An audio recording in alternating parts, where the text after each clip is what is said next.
Isang umaga ay nagising si Junwoo at nakahanap ng sulat mula sa kanyang pamilya na nagpapaliwanag na kailangan nilang umalis agad, ngunit nag-iwan sila ng pera para sa mga kailangan niyang bilhin.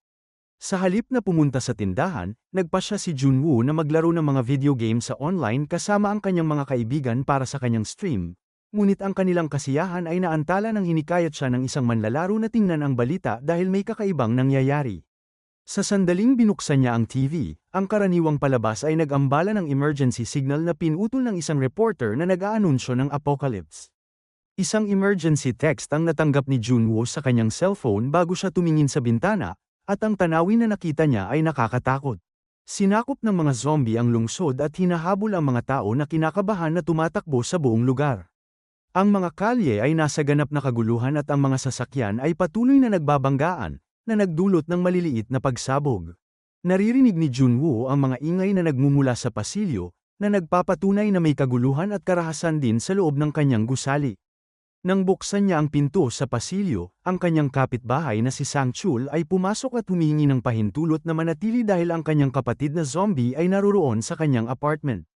Sinubukan ni Junwoo na palayasin siya gayunpaman, patuloy na nagpupumigla si Sang-chul at humaharang sa pinto. Sa huli ay pinayagan siya ni Junwoo na gumamit ng banyo nang mangako siyang aalis kapag tapos na siya. Pagkatapos ay narinig ni Junwoo sa TV na ang mga tao ay nag-iibang anyo dahil sa isang impeksyon na mabilis na kumakalat sa buong bansa. Kasama sa mga sintomas ang agresibong pag-uugali at pagdurugo ng mata, na nagtatapos sa pagkain nito ng karne ng isang tao. Si Junwoo ay nagmamadaling kumuha ng kutsilyo at itinutok ito kay Sang-chul nang siya ay lumabas dahil napansin niya ang sugat sa kanyang kamay. Nangako si Sang-chul na ayos lang siya ngunit sa sandaling iyon ay namula na ang kanyang mga mata at nagsisimula siyang manginig habang ang kanyang mga ugat ay nangingitim. Sa oras na iyon ay bigla itong nagalit at humarap kay Junwoo, na nagawa siyang itulak palabas ng apartment. Pagkatapos ng ilang pakikibaka sa kanyang braso, naisara ni Junwoo ang pinto. Sa pamamagitan ng maliit na butas, pinanood niya ang isang malaking zombie na umatake kay Sang-chul at kinaladkad siya palayo. Ngayon ay may dugo na tumutulo sa ilalim ng pinto ng kanyang apartment. Pagkatapos ay nilagyan ng harang ni Junwoo ang pintuan sa pamamagitan ng pagtulak sa kanyang ref papunta dito. Patuloy niyang sinusubukan na tawagan ang kanyang pamilya, ngunit binanggit sa kanya ng operator na hindi niya siya makokonekta ngayon. Buti na lang ay nakatanggap siya ng text mula sa kanyang ina na sinisiguro sa kanya na ayos lang sila kahit na hindi sila makakauwi. Hiniling niya sa kanya na manatili sa loob at gawin niya ang lahat upang mabuhay. Samantala sa TV, sinabi ng reporter na ang mga tao ay dapat na mayroong sapat na pagkain at tubig sa loob ng 60 araw, kaya nagsisisi si Junwoo na hindi siya pumunta sa grocery store. Sinuri niya ang kanyang pagkain at isinulat ang mga salitang dapat kang mabuhay sa isang maliit na papel na inilagay niya sa larawan ng kanilang pamilya. Kinaumagahan ay lumabas ang isang propesor sa TV na nagpapaliwanag na ang mga zombie ay nilikha ng isang mutated viral infection na nakakaapekto sa kanang bahagi ng utak. Hindi pa rin nakakatawag si Junwoo, ngunit napapanood niya ang maraming tao sa social media na nagtatanong tungkol sa kanilang mga mahal sa buhay at nagpo-post ng kanilang mga address na may hashtag na alive. Sa pag-asang makakuha ng tulong, kinuna ni Junwoo ang kanyang sarili na may hawak na karatula kasama ang kanyang address at ipinost nito na may hashtag na kailangan kong makaligtas. Napanood din niya ang isang video ng isang lalaki na nakabitin sa labas ng bintana ng isang napakataas na gusali habang ang kanyang cellphone ay nasa isang selfie stick na nag-live habang sinusubukan niyang makakuha ng mas mahusay na signal ngunit natapos ang video nang bigla siyang mahulog. Ang ulat sa TV ay nag-aanunsyo na ang mga taong nahawaan ay walang sintomas sa loob ng ilang minuto bago ang kanilang pagbabagong anyo. Pinalipad ni Junwoo ang kanyang drone upang tingnan ang iba pang mga apartment sa kanyang gusali, at natuklasan na may mga zombie sa halos lahat ng lugar. Hindi niya sinasadyang nakatawag sa telepono ng kanyang ama kaya naubos ang kanyang baterya, dahilan para kailanganin ng bumalik sa kanya ng drone. Pagkatapos ay sinubukan niyang panatilihing abala ang kanyang sarili sa pamamagitan ng paglalaro ng isang online na laro, ngunit nawala rin ang internet. Kinagabihan ay nagising si Junwoo nang tumunog ang alarm ng sasakyan sa labas ng gusali, tumingin siya sa labas ng bintana at nadiskubre ang isang pulis na binaril ang kanyang mga kapwa-opisyal na lahat ay naging mga zombie. Sa kasamaang palad, naubusan siya ng bala at habang siya ay nasa kalagitnaan ng pagkakarga ng bala ay nagawang tumalo ng mga zombie sa kanya. Kinagat siya ng ilang beses bago siya kinaladkad patungo sa isa pang kalye kung saan mas maraming zombie ang naghihintay.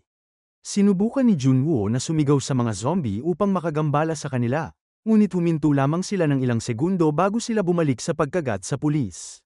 Sa oras na yun ay biglang kumatok sa pinto ang malaking zombie hanggang sa nagawa niyang itulak ang ref at mabuksan ang pinto.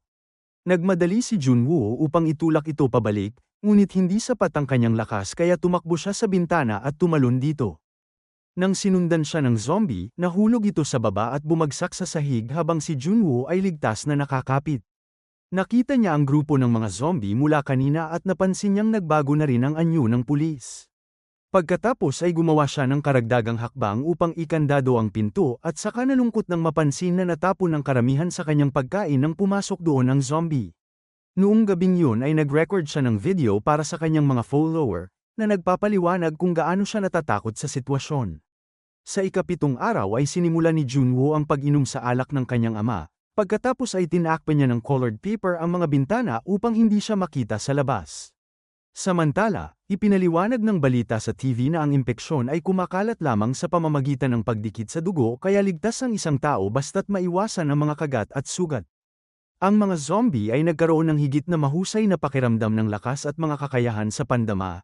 Marami pa nga sa kanila ang nagtataglay ng kakayahang magsagawa ng mga normal na pag-uugali ng tao tulad ng pagbubukas ng mga pinto at pagsasagawa ng kanilang mga dating trabaho. Pagkatapos makakita ng isang mapang-akit na patalastas, kumain si Junwoo ng isang mangkok ng ramen at huli na nang mapansin niya ang note na nagsasabing ito na ang kanyang huling pagkain. Sa kanyang pagkadismaya ay naitapon niya ang kanyang tubig, kaya tumayo siya upang kumuha nito mula sa gripo para lamang matuklasan na walang tubig sa buong apartment. Natapos ang eksena nang makita natin na sinisip-sip niya ang ilang patak ng tubig mula sa mesa. Sa ika-10 araw, nag-record si Junwoo ng isa pang video na nagsasabi kung gaano siya nadidismaya sa mga mensahe sa TV na nagsasabing sa bahay lang sila maghintay. Desperado na siyang umalis ngunit may mga zombie pa rin sa labas, maya-maya ay naalala niyang may emergency application na may radyo na maaaring pakinggan gamit ang audio jack bilang antena, pero wireless earphones lang ang mayroon siya. Sa ika-15 araw, sumasayaw si Junwoo sa paligid ng apartment upang kayanin ang mga nangyayari. Sa sandaling yun ay nakarinig siya ng ingay at laking gulat niya nang makitang bumalik ang kanyang pamilya. Ang sandaling ito ng kaligayahan ay tumatagal lamang ng 1 minuto dahil napagtanto niya na siya ay nagkakaroon ng halusinasyon na naging sanhi ng kanyang pag-iyak. Bumagsak siya sa sahig dahil nawawala na siya ng pag-asa hanggang sa nagulat siya sa isang voice message. Narinig niya ang kanyang ina na nagsasabi sa kanya na manatili sa bahay ngunit mayroong mga static na tunog kaya hindi niya maintindihan ang iba. Kaya naman ginaya niya ang lalaki na nahulog kanina sa bintana na may dalang selfie stick na nakikinig sa mensahe habang hinihintay siya ng mga zombie na mahulog. Sa kasamaang palad ang mensahe ay nagtapos nang ang isang zombie ay umatake sa kanyang pamilya, na maaaring mga hulugan na sila ay patay na. Naging sanhi ito upang mawala sa sarili si Junwoo at sinimulan niyang sirain ang lahat ng mga bagay sa sala, ngunit hindi ito sapat upang makayanan ang kanyang pagkabigo. Lumabas siya at sinimulang paluin ang isang zombie gamit ang isang golf club hanggang sa mamatay ito, at habang siya ay sumisigaw ng higit pa, tumingin siya sa paligid at nakita ang zombie na si Sang-chul. Si Junwoo ay hindi natatakot sa isang zombie lamang, ngunit ang kanyang pagsigaw ay nakakuha ng atensyon ng isang buong grupo. Tumakbo siya papunta sa elevator at binuksan ang pinto, para lamang mas maraming zombie ang lumabas. Ang natatakot na si Junwoo ay agad na tumakbo at nakapagtago sa tamang oras. Matapos mawala ang grupo ng mga zombie, nagsimulang maglakad pabalik si Junwoo sa kanyang apartment. Isang bagong zombie ang lumitaw sa malapit ngunit ito ay bulag, kaya naghintay si Junwoo hanggang sa ito ay makalayo at nagmamadaling pumasok sa kanyang apartment. Sa sandaling may sara niya ang pinto, narinig ng mga zombie ang ingay kaya nagkumpulan sila sa labas. Sa ika-20 araw, si Junwoo ay nakatingin sa labas ng bintana nang makarinig siya ng ilang mga pagsabog at nalaman niyang binobomba ang lungsod. Sa pag-aakalang tapos na, gumawa siya ng video na nagsasabi lang ng hello at hanggang sa muli bago umapak sa isang upuan para burahin ang sarili. Habang naghihintay siya sa kanyang pagtatapos, bigla niyang nakita ang isang laser beam sa bintana na iniilawan ng salitang hindi sa isang papel. Nagpumiglas si Junwoo sa lubid hanggang sa mapalaya niya ang kanyang sarili at mabasa ang mga salitang itinuturo ng laser, na bumubuo sa pangungusap na huwag kang abnormal. Nang dumungaw siya sa bintana, natuklasan niya na pinagmamasdan siya ni Yubin mula sa kanyang apartment gamit ang binocular. Gamit ang mga kumpas, napagdesisyonan nilang magkita ng alas 7 ng umaga. Makikita natin na ang lugar ni Yubin ay napaka-organisado at maraming mga kagamitan para sa kaligtasan. Naglagay pa siya ng trap sa may pintuan at ibinabahagi niya ang kanyang tubig sa kanyang halaman. Kinaumagahan, nasobrahan ang tulog ni Junwoo at sumilip sa bintana ng alas 11.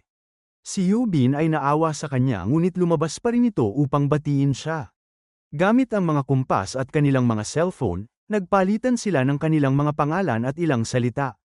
Sa sandaling yun ay nakarinig ng ingay si Yubin, kaya sinabi niya sa kanya na maaari silang magkita muli ng alas 7.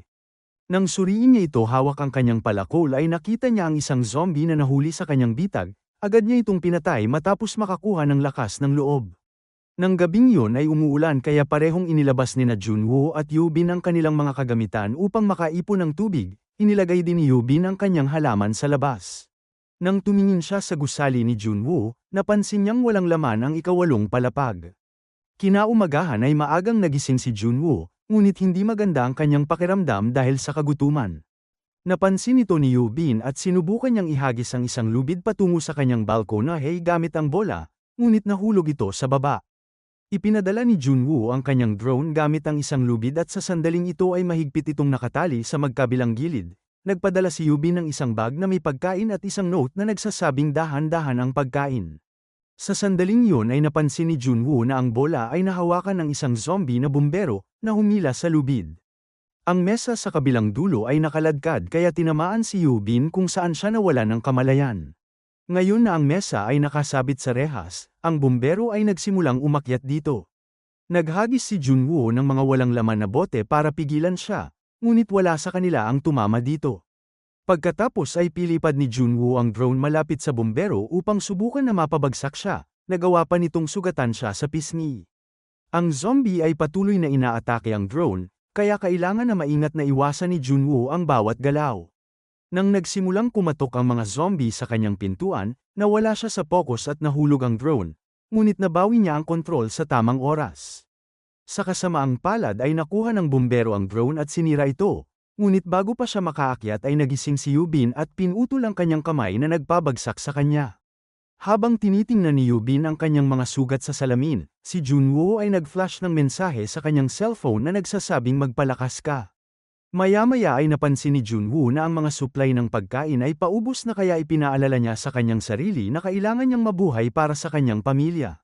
Matapos takpan ang kanyang mga paa at ulo, umalis siya sa apartment sa kalagitnaan ng gabi. Maraming katawan sa pasilyo kasama na si Sang-chul, kaya kinuha ni Junwoo ang kanyang mga susi habang tahimik na kumikilos dahil may zombie sa malapit.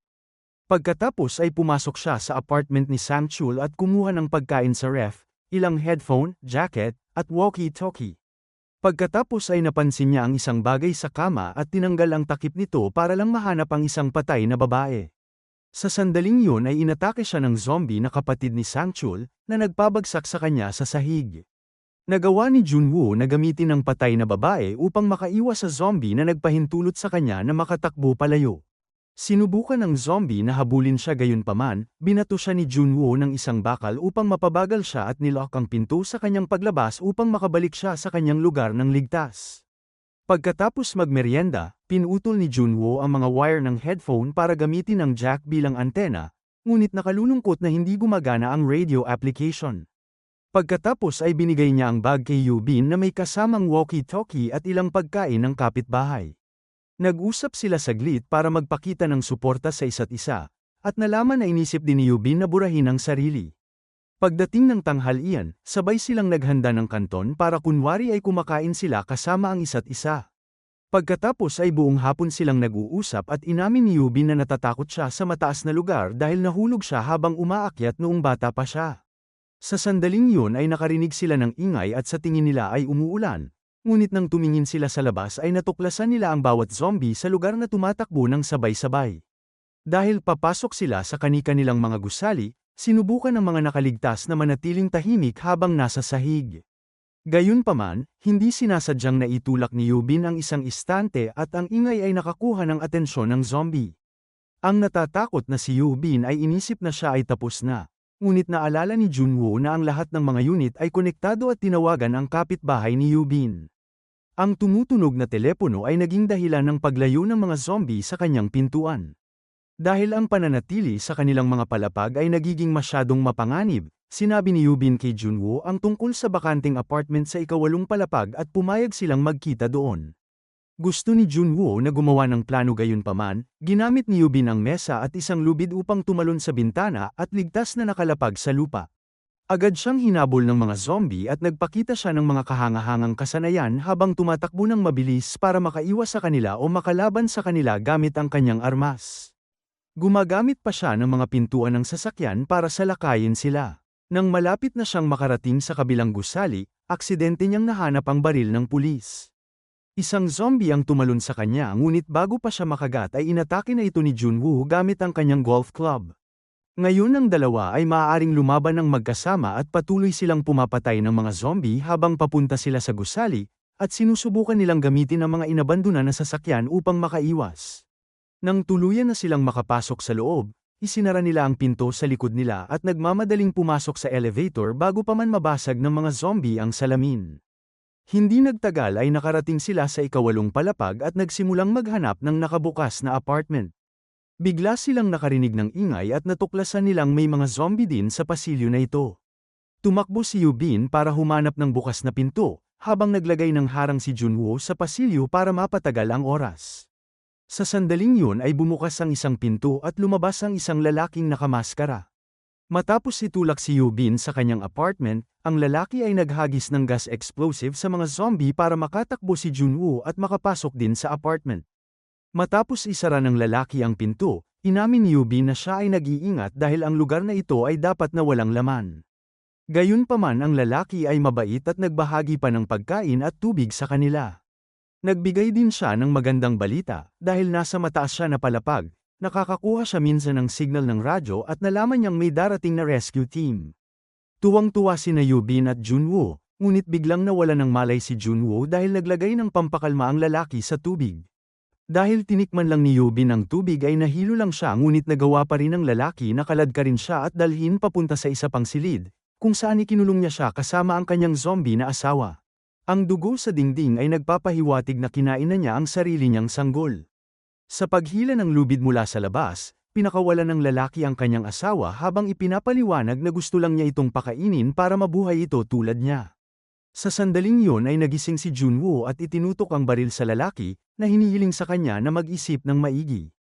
Gayunpaman, ang lalaki ay tumangging magsalita at binitiwan ang lubid, kaya tumakbo si Junwoo upang kunin ito. Habang ang lalaki ay naghahanap ng kutsilyo, si Yubin ay patuloy na nakikipaglaban sa zombie na kumikilos ng sapat na lakas upang mabatiwan ni Junwoo ang lubid. Agad siyang pumunta sa pinto ngunit hindi niya mabuksan ang lock, at sa parehong oras ay itinulak siya ng lalaki. Inilagay ni Yubin ang kumot ng sanggol sa mukha ng zombie at ang lalaki ay nag-alala ng bigla na lamang siyang hindi makarinig ng mga ingay. Sa wakas ay binuksan ng lalaki ang pinto at itinulak ni Yubin ang zombie kung saan kinagat ng zombie ang kanyang asawa, niyakap niya ito at sinabing mahal kita. Bago siya magbagong anyo ay pinagbabaril silang dalawa ni Yubin hanggang sa mamatay. Narinig ng mga zombie na nasa kalye ang mga putok, kaya agad silang pumasok sa gusali. Ibinigay ni Yubin kay Junwoo ang baril at hiniling sa kanya na tapusin na ang mga bagay, tumanggi ang lalaki at sinabing dapat silang mamatay bilang tao sa halip na maging pagkain ng zombie. Isang umiiyak na Junwoo ang naghahanda na sa pagbaril ngunit sa sandaling iyon ay nakarinig sila ng ingay, paparating na pala ang mga rescue helicopter. Dahil determinado na mabuhay, ang dalawa ay naghagis ng isa pang gas explosive sa pasilyo at itinulak ang ilang mga zombie para makaakyat sa hagdan. Sa kasamaang palad, isang malaking grupo ng zombie ang mabilis na tumatakbo papunta sa kanila na sinunggaban si Yubin. Ipinagtanggol niya ang kanyang sarili gamit ang kanyang kagamitan, at si Junwoo ay kumuha ng bisikleta upang may harang sa mga ito na nagpapahintulot sa kanya na gumapang palayo. Kinumbinsi siya ni Junwoo na pumunta sa rooftop habang inaantala niya ang mga zombie, kaya naman mabilis na umakyat si Yubin ngunit hindi na niya makita ang mga helicopter. Pagkatapos ng maraming pagtulak ay nagawa ni Junwoo na itulak ang mga zombie ng ilang hakbang pababa at tumakbo sa itaas sa kanilagyan ng harang ang pinto gamit ang isang hagdan. Nang malaman niyang wala na ang mga chopper, sinimulan niyang sumigaw ng malakas, habang pareho silang umiiyak. Sa oras na yun ay biglang sumulpot ang grupo ng mga zombie sa pintuan at nagpaputok si Junwoo, ngunit nakapatay lamang ng isang pares ng mga nilalang bago naubusan ng bala. Sa kabutihang palad, sa wakas ay isang helicopter ang nagpakita at ang mga sundalo ay may sapat na mga armas upang mapigilan ang mga zombie, habang sina Junwoo at Yoo-bin ay sumakay sa chopper upang tuluyang makatakas. Sa sandaling umalis ang helicopter sa lungsod, muling nakakuha ng signal ang cellphone ni Junwoo at nakatanggap siya ng mga mensahe mula sa kanyang pamilya na nagsasabing ayos lang sila. Habang pinagmamasdan ng lungsod mula sa malayo, naalala ni Junwoo ang lahat ng post na nakita niya sa social media na may kaugnayan sa mga nakaligtas na naghihintay na iligtas, at naisip na ang kanyang post na may tag na kailangan kung makaligtas ay maaari na niyang palitan ng alive. Salamat sa panunood. Para lagi kayong updated sa susunod na kwento, mag-subscribe at siguraduhin na naka-on ang notification bell. Ingat!